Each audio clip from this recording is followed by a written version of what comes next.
మీరు నా వెనక చూస్తున్న మండపాన్ని ఈ భూమిపైన పుట్టిన మానవులు ఎవరు దీన్ని పూర్తి చేయరు. ఎందుకంటే ఇది ఒక పక్షి శాపం. ఈ మండపం కట్టేటప్పుడు పైన పక్షి ఉంటుంది కదా, గరుడ పక్షి తిరుగుతా అంటే ఈ మండపం కట్ట ఆయన తలకి ఎర్రటి టవాలు కట్టుకొని చేస్తానంట. అదే పక్షి ఏమనుకుందంటే తినే వస్తువు అని చెప్పి ఆ తలపైన తంతది. దాంతో ఆయన ఏం చేస్తాడంటే బాణంతో ఆ పక్షిని కొడతాడు.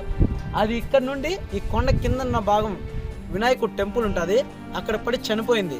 ఆ పక్షి చనిపోతూ ఒక శాపం పెట్టింది, నువ్వు నన్ను చంపినావు కదా, నువ్వు ఈ మండపం ఎప్పటికీ ఎవరు పూర్తి చేయలేరు, ఈ మండపం ఇంతే అని చెప్పి శాపం పెట్టింది. దానివల్ల ఇక్కడ ఎవరు ఈ మండపాన్ని పూర్తి చేయలేరు. ఒకవేళ చేయాలని ట్రై చేస్తే కూడా కుదరదు, దానికి ఖచ్చితంగా ఆటంకాలు వస్తాయి, ఏదేదో జరుగుతుంది. ఆ పక్షి పడిన ప్లేస్లో ఇంకా రక్తం రామాయణం జరిగినప్పటి నుంచి ఇప్పుడు కూడా అలాగే ఉన్నాయి. ఈ టెంపుల్ కూడా రామాయణం జరిగినప్పుడు ఈ టెంపుల్ నిర్మించారు. అది కూడా ఎవరంటే వాలి సుగ్రీవులు, తెలుసు కదా రామాయణంలో.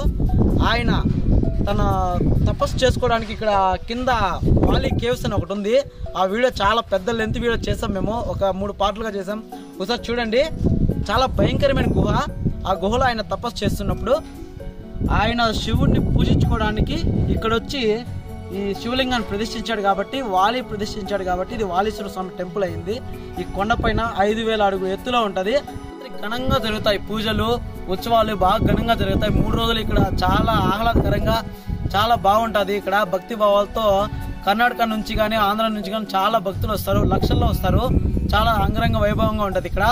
ప్రతి సోమవారం, ఇప్పుడు కూడా ప్రతి సోమవారం ఇక్కడ వచ్చి ఐవోర్ వచ్చి ఇక్కడ అభిషేకాలు చేస్తుంటారు. భక్తులు ప్రతి సోమవారం వస్తుంటారు. ఇప్పుడు కర్ణాటక నుంచి కానీ తక్కువగా అంటే ఒక 50 మంది అలాగా ఆంధ్ర నుంచి కానీ ఈ కర్ణాటక నుంచి వచ్చి ఇక్కడ ప్రతి సోమవారం నిత్య అభిషేకాలు అన్నీ ఉంటాయి.